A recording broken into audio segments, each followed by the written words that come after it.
Assalamualaikum warahmatullahi wabarakatuh. Om Swastiastu, Namo Buddhaya, salam kebajikan. Perkenalkan, saya Alifia Nuraini dengan NIM 085 dari kelas 22A. Di sini saya akan menyampaikan narasi mengenai sejarah bahasa Indonesia yang menjadi keunggulan Indonesia sebagai bangsa dalam sudut pandang generasi muda serta prospek bahasa Indonesia di masa mendatang bila dihubungkan dengan disiplin ilmu. Seperti yang kita ketahui bersama, bahwa bahasa Indonesia adalah bahasa yang digunakan oleh rakyat Indonesia dalam berkomunikasi. Bahasa Indonesia menjadi identitas bangsa di tengah-tengah bangsa lain di dunia. Sebelum resmi menjadi bahasa nasional, bahasa Indonesia dikenal sebagai bahasa Melayu. Sejak tanggal 28 Oktober 1928, bahasa Indonesia dipakai resmi oleh bangsa Indonesia sebagai bahasa nasional. Jati diri sebuah bangsa salah satunya dapat dilihat dari bahasa, tak terkecuali bahasa Indonesia sebagai bahasa nasional bangsa Indonesia. Bahasa Indonesia memegang peranan penting pada semua aspek kehidupan sehari-hari warga negara Indonesia dalam hal berkomunikasi. Seringkali dengan alasan mempermudah komunikasi, tidak sedikit orang menggunakan bahasa Indonesia dengan tidak baik dan benar. Karena itu perlu adanya kepatuhan dalam penggunaan bahasa Indonesia agar pertahanan bahasa Indonesia tetap terjaga mengingat banyak pengaruh dikarenakan globalisasi. Salah satunya pada sektor pendidikan. Generasi milenial ialah masa adanya peningkatan penggunaan dan keakraban dengan komunikasi, media, dan teknologi digital seperti sekarang ini. Generasi yang hidup di era milenial memiliki karakter yang khas. Sejak di bangku sekolah, sudah menggunakan gawai dan menjadikan internet sebagai kebutuhan pokok.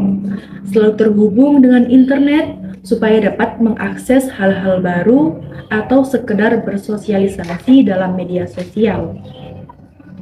Generasi saat ini disebut dengan generasi milenial, yaitu generasi yang terlahir antara tahun 1980 sampai 2000-an.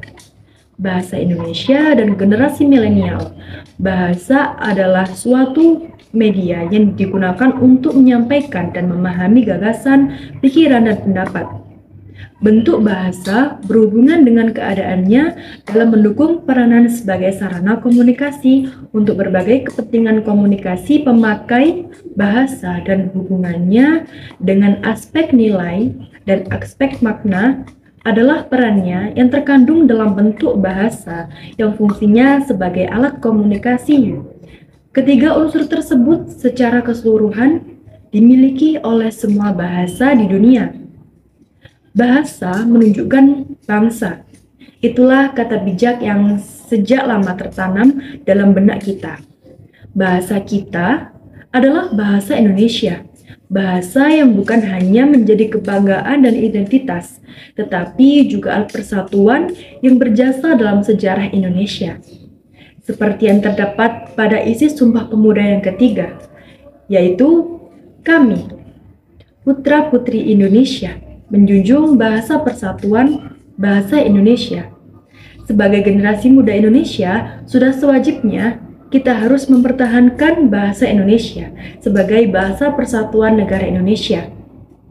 Usaha-usaha yang dapat kita lakukan untuk mempertahankan bahasa Indonesia sebagai bahasa persatuan yaitu yang pertama, kita dapat memperluas wawasan ilmu pengetahuan mengenai sejarah perkembangan bahasa Indonesia dengan mencari sumber-sumber ilmu pengetahuan di perpustakaan, internet, dan bertanya kepada orang-orang yang mengenai tentang ilmu bahasa Indonesia. Dengan begitu, kita dapat memahami, mengerti, dan mendalami makna sejarah terbentuknya bahasa Indonesia. Nah, dengan kita mengerti sejarah bahasa Indonesia, kita bisa lebih menghargai penggunaan bahasa Indonesia yang baik dan benar. Dan yang kedua, memperkenalkan bahasa Indonesia yang benar kepada dunia internasional, agar bahasa Indonesia dapat menyamai kedudukan bahasa asing di luar negeri, seperti bahasa Jepang, bahasa Inggris, bahasa Jerman, dan lain-lain.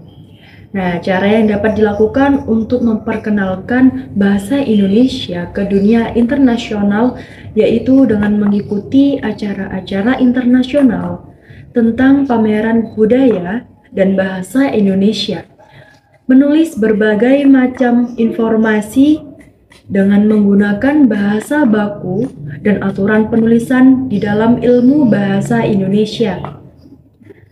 Di berbagai media sosial seperti blog, bahasa Indonesia pada masa-masa mendatang diharapkan lebih menampakkan peranannya dalam kehidupan modern.